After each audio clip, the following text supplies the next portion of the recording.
साहब सब लोग बराबर ही है, तो फिर यहाँ पे मेल और फीमेल के बीच में डिस्क्रिमिनेशन कैसे हो गया, कैसे हो रहा है? जब सब बराबर है तो फिर महिलाएं भी मंदिर जाएंगी, पुरुष भी जाएंगे मंदिर में। कुछ ऐसे जगह है जहां महिलाओं का जाना वर्जित है, मतलब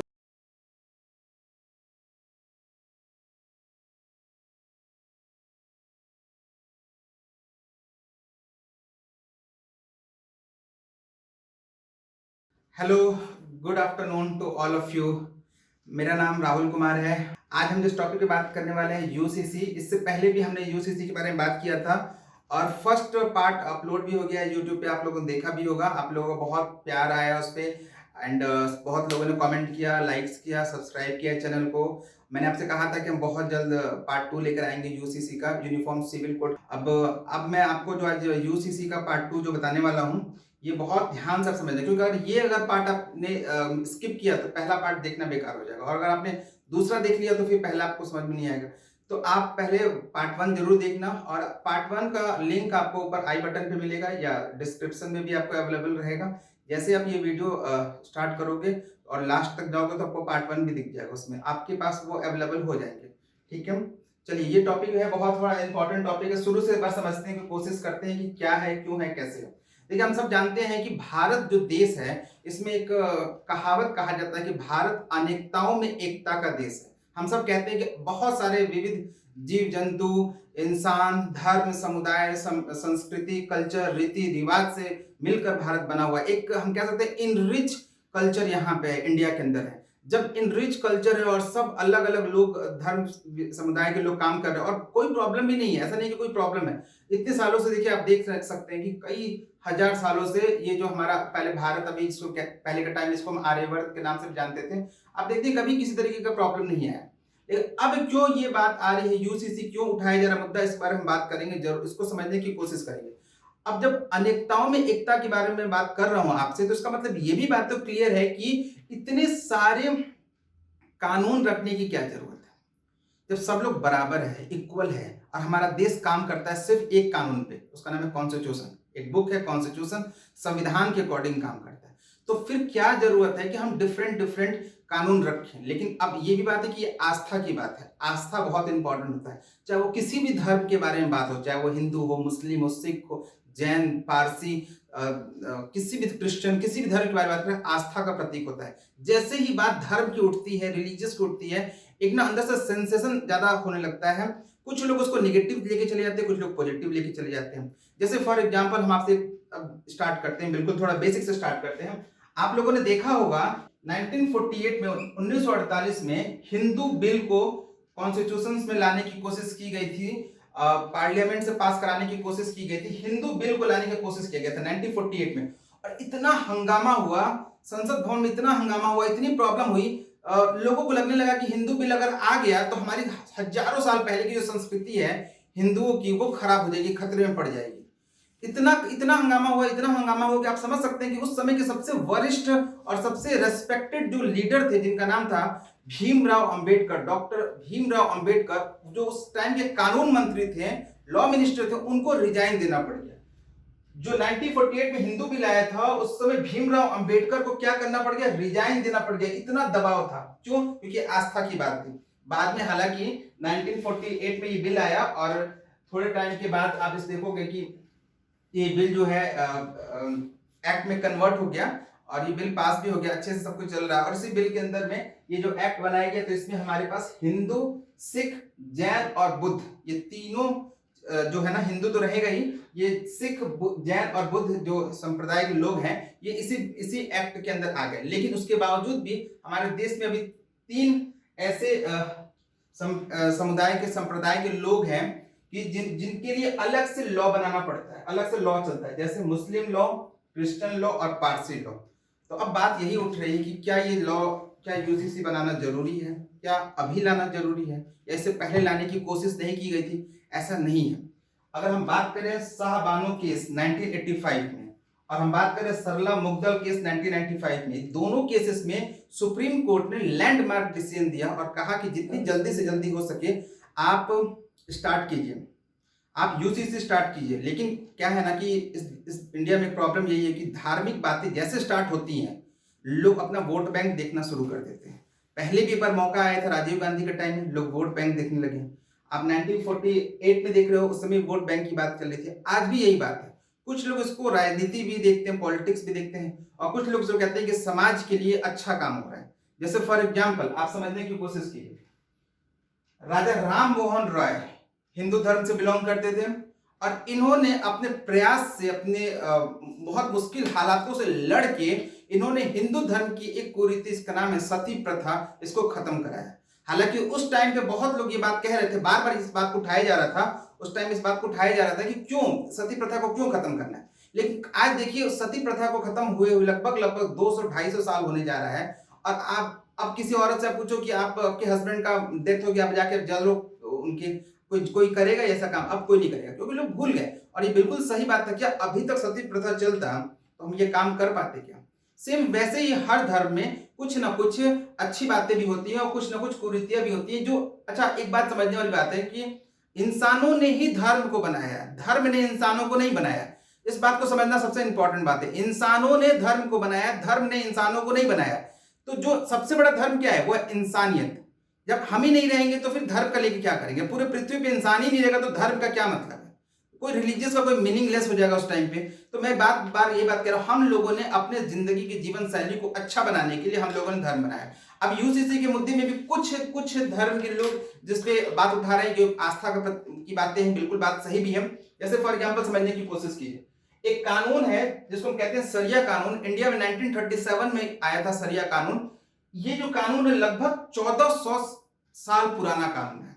मोहम्मद साहब पैगंबर ने जो सीख दिया था, जो इस्लाम धर्म का प्रचार प्रसार किया था, उनके नॉलेज, उनके ज्ञान से ये कानून एक तरीके से बनाया गया, सरिया कानून बनाया गया।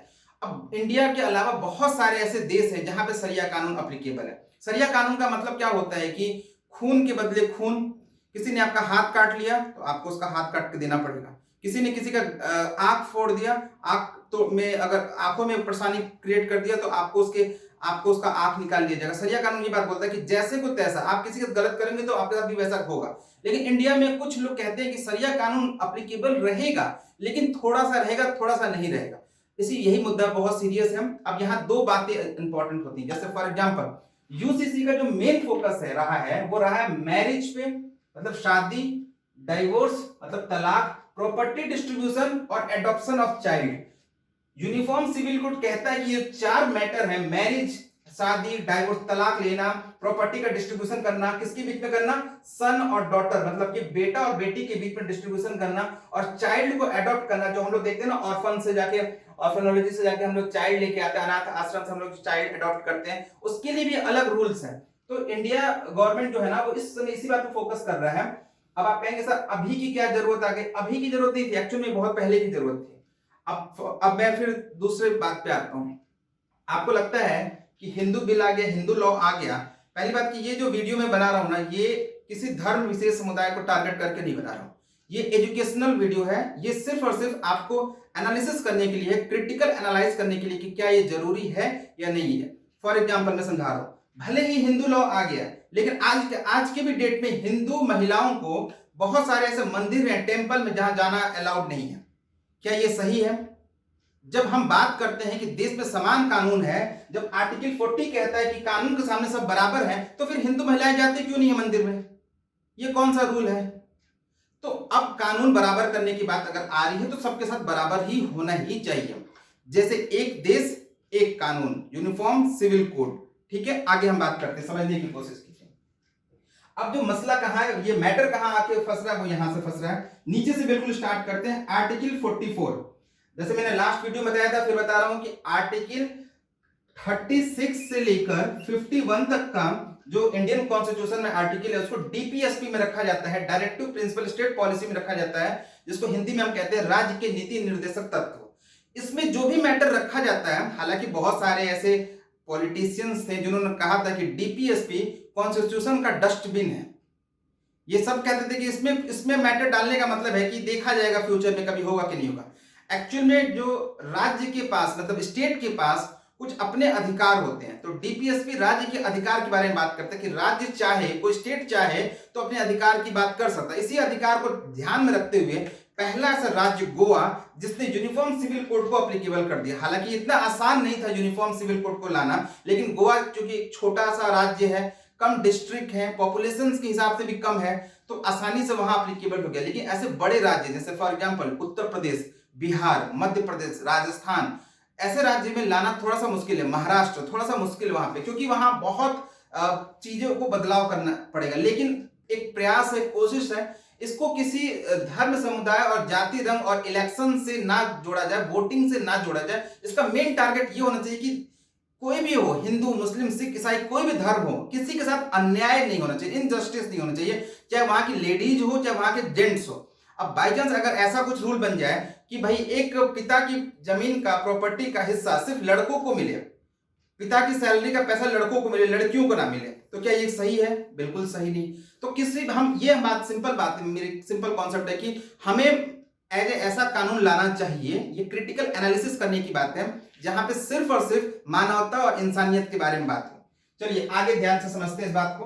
तो आर्टिकल 44 जो हमारा था वो ये कहता है कि कानून जो है स्टेट अपने हिसाब से बना सकता है, यूसीसी पे काम कर सकता है, आर्टिकल 44। लेकिन ये बात डायरेक्टिव प्रिंसिपल में है, डीपीएसपी में मेंशन है, पार्ट 4 पे मेंशन है, और पार्ट 4 का ये भी रूल है कि इससे रिलेटेड किसी मैटर पे आप सुप्रीम कोर्ट, हाई कोर्ट में केस नहीं कर सकते। राज्य म्यूचुअल अंडरस्टैंडिंग से चाहेगा तो अप्लीकेबल करेगा, नहीं चाहेगा तो नहीं करेगा। इसी से ऊपर थोड़ा सा उठते हुए देखते हैं आर्टिकल 25। जैसा मैंने आपको लास्ट वीडियो में बताया था कि आर्टिकल 12 से लेकर, अनुच्छेद 12 से लेकर 35 तक का जो मैटर है, जो कि पार्ट 3 कॉन्स्टिट्यूशन में आता है, वो बात करता है आपके फंडामेंटल राइट्स के बारे में। तो इसमें आर्टिकल 25 कहता है सिंपल कि आप किसी भी धर्म समुदाय से बिलोंग करते हैं, आपको आजादी है उस बात का प्रैक्टिस करने का। मतलब आप अपने धर्म समुदाय को आगे बढ़ाइए, प्रचार प्रसार कीजिए, कोई प्रॉब्लम नहीं है। तो अब बात बताओ, जब ये बातें आ रही है कि आप अपने धर्म के अकॉर्डिंग काम कर सकते हैं, जो 25 कहता है कि अपने धर्म का प्रचार प्रसार कर सकते हैं, तो फिर हम पार्टिकुलर लॉ फिर ला रहे हैं, उसको हटाने के बारे में बात कर रहे हैं, तो कहीं ना कहीं इस पे तो हो रहा है, असर पड़ेगा, इफेक्ट पड़ेगा। एक तरफ हम कह रहे हैं कि 25 में कि हम अपने धर्म के अकॉर्डिंग काम करेंगे, अपने रीति रिवाज, कल्चर के अकॉर्डिंग काम करेंगे, और एक तरफ हम बोले कि शादी हम भारत के संविधान के अनुसार करेंगे, या तलाक हम संविधान के अनुसार देंगे। अब ये इसमें अगर बात करें तो मुस्लिम लोगों का जो तलाक का रूल होता है, वो 3 बार बोल देते हैं कि डाइवोर्स का तलाक, उनका तलाक हो जाता है। आगे कभी हम बात करेंगे कि तलाक में भी कैसे, कितने टाइप के होते हैं, वो हम डिस्कस करेंगे। तो क्या फिर यहाँ पे हम आर्टिकल 25 की बात कैसे कर सकते हैं? एक तरफ ये वाला हमें आजादी देता है कि आप अपने धर्म के अकॉर्डिंग शादी कीजिए, अपने धर्म के अकॉर्डिंग तलाक दीजिए, अपने धर्म के अकॉर्डिंग काम कीजिए। मतलब हिंदू लॉ अपना हिसाब से काम करेगा, मुस्लिम अपना करेगा, ये अपना करेगा, ये अपना करेगा। लेकिन अब प्रॉब्लम कहाँ आई? अब किसी भी धर्म की, किसी भी धर्म में कहीं ये नहीं लिखा हुआ है कि आप उस धर्म की स्त्रियों के साथ भेदभाव करें। इसी को ध्यान में रखते हुए 1976 में इंदिरा गांधी के टाइम में एक एक्ट लाया गया था, जिसका नाम था इक्वल रेम्युनरेशन एक्ट। 1976 में वो एक्ट क्या कहता है कि आप अपने किसी भी वर्कर के साथ, चाहे मेल हो फीमेल हो, आप डिस्क्रिमिनेशन नहीं करेंगे। इसलिए तो लाया गया था। अब यहाँ डिस्क्रिमिनेशन क्यों? फिर यहाँ पे कानून देखिए, अब ये समझिएगा, लिखा है आर्टिकल 15 में कि नो डिस्क्रिमिनेशन, भेदभाव नहीं होना चाहिए किसी की जाति, वंश, कलर, रंग, रेस, सेक्स के अकॉर्डिंग किसी के साथ भेदभाव नहीं होना चाहिए। लेकिन यहाँ तो हो रहा है, कहीं ना कहीं फीमेल को प्रॉब्लम तो हो ही रही है। अभी एक मेल को शादी करने का अलग रूल है, फीमेल को शादी करने का अलग रूल बना दिया गया। मेल को आप अपना अडॉप्ट कर सकते हैं, किसी भी लड़के को अडॉप्ट कर सकते हैं, लड़कियों को अडॉप्शन नहीं जल्दी कर करता है, क्यों? बराबर वहां पे नहीं है। तो ये जो रूल अगर बनता है, ये यूसीसी अगर आता है पूरे टाइम पे, तो ये कहीं ना कहीं पूरे भारत में एक कानून लाने के बारे में बात कर रहा है। कुछ लोगों को इससे बेनिफिट भी है और कुछ लोगों को प्रॉब्लम भी है। जैसे कुछ लोग ये भी कह रहे हैं कि हमारा जो सरिया कानून है उस पर असर पड़ेगा। बात सही भी कह रहे हैं, आस्था की बात है, क्योंकि वो सरिया कानून मान रहे हैं, 1400 साल पुराना वो अपना नियम मान रहे हैं, और मानना भी चाहिए, वो उनकी आस्था की बात है। हिंदू लॉ में भी काफी असर पड़ेगा इसका, क्योंकि हम सारी आजादी मिल जाएगी, महिलाओं को हो सकता है कि मंदिर जाने की स्वतंत्रता मिल जाएगी। तो उसमें भी कुछ लोग कहेंगे कि आपत्ति करेंगे कि आप कैसे महिलाओं को जाने दे रहे हैं, तो आपत्ति दोनों केसेस में होगी। तो मेरा ये एक म्यूचुअल अंडरस्टैंडिंग, मैं आपको एक बात बताना चाहता हूँ, मेरा ये खुद का ओपिनियन बस एक तरीके से है कि हम एक ऐसा कानून बनाएं और उसमें सभी धर्म समुदाय के लोगों को बैठाएं और एक ऐसे तरीके से निष्कर्ष निकालें सबके डिसीजन को लेकर कि कहीं किसी के साथ कोई भेदभाव ना हो। क्योंकि आर्टिकल 14 सीधे सीधे कहता है कि हम इक्वलिटी दिखाते हैं, कानून के सामने सब लोग बराबर हैं। जब कानून के सामने भाई साहब सब लोग बराबर ही है, तो फिर यहाँ पे मेल और फीमेल के बीच में डिस्क्रिमिनेशन कैसे हो गया, कैसे हो रहा है? जब सब बराबर है तो फिर महिलाएं भी मंदिर जाएंगी, पुरुष भी जाएंगे मंदिर में। कुछ ऐसे जगह है जहां महिलाओं का जाना वर्जित है, मतलब प्रोहिबिटेड है, और फिर पुरुषों का है। यही बातें दूसरे धर्म समुदाय के साथ भी है। तो हम इस बात को बहुत ध्यान से समझते हैं। यही हमारा यूसीसी का बहुत इंपॉर्टेंट मुद्दा है। यूपीएससी के एग्जाम में अक्सर ये क्वेश्चन पूछा जाता है कि आप क्रिटिकल एनालिसिस कीजिए। आपको क्या करना है, जितने पॉजिटिव पॉइंट है उसको आपको रखना है। आपका जो आंसर होना चाहिए, मेंस का पेपर 15 सितंबर तक आसपास में होने वाला है। मेंस का पेपर होगा यूपीएससी का, बीपीएससी का, यूपीपीसीएस का। ये डायरेक्ट क्वेश्चन पूछा था कि क्रिटिकल एनालिसिस कीजिए यूसीसी 2023 पे। आपको अब ये आपके ऊपर डिपेंड करता है कि कैसे करना है। तो आपको क्या करना है, सबसे पहले इसका बैकग्राउंड बताना है, यूसीसी स्टार्टिंग का क्या क्या रूल है। आप इसमें बता सकते हैं कि शरिया कानून आज से 14 साल पहले आया, मोहम्मद साहब पैगंबर ने लाया। 1937 में पर्सनल लॉ आया। 1948 में हिंदू लॉ को बिल बनाया गया, उसमें अम्बेडकर साहब को रिजाइन भी देना पड़ गया। उसके बाद बताओगे कि यूसीसी में ये 4 चीजों पे बेनिफिट होगा। साथ साथ ये भी बताना बहुत जरूरी है कि जिनका, जैसे आपने देखा शाहबानो केस, इसमें क्या हुआ था कि 3 तलाक का केस आया और उनको जो मेंटेनेंस चार्जेस वगैरह जो देना था उसमें प्रॉब्लम हुई। तो काफी कुछ आपको इसमें इन्वॉल्व करना पड़ेगा, तब जाके ये टॉपिक कंप्लीट होगा। आशा करता हूँ कि ये वीडियो आपको समझ में आया होगा, बहुत सारा मैटर क्लियर समझ में आया होगा। और ये यूसीसी का फाइनल टॉपिक है। अगली बार मैं किसी नए कंटेम्प्रेरी और ऐसे समसामयिक मुद्दों पे बात करने के लिए आपके सामने जरूर आऊंगा। इस चैनल को प्लीज लाइक सब्सक्राइब कर ले। और आप देख सकते हैं कि वीडियो बनाने के लिए मुझे कितना पसीना हो रहा है। सब लाइट वाइट मैंने ऑफ, फैन और एसी सब मैंने बंद कर रखा है। बहुत मेहनत करके एक वीडियो बनता है। तो प्लीज प्लीज कोई ना कोई कमेंट जरूर करें, इस पे बताएं कि कैसा वीडियो है, और मैं अगला वीडियो जरूर आपके लिए कुछ नए टॉपिक पे लेके आऊंगा। Thank you so much. जय हिंद, जय भारत।